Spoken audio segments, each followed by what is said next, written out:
Hello dear subscribers, today I will tell you how to fix problem on your Mac. So if you can't, you haven't hear any volume, any sound from your computer, so if you just make your sound louder, so there is no sound from your MacBook. So how we can also fix it? So for fixing it, first thing, just check your sound by tapping on add volume button. So if you check it, you can also just check here no sound.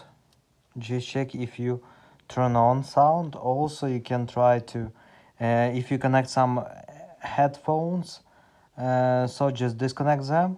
Also you can try to restart your computer, so just tap on Apple logo, just choose restart and just submit restoring your computer. So after you can try also to check updates for your system, so just go to Apple logo, just choose system preferences, and here you need to open software update, and if you see here available update, just tap on download and install and wait until it will successfully install the latest updates for your system. So thanks for watching, have a nice day, subscribe to my channel, click like on my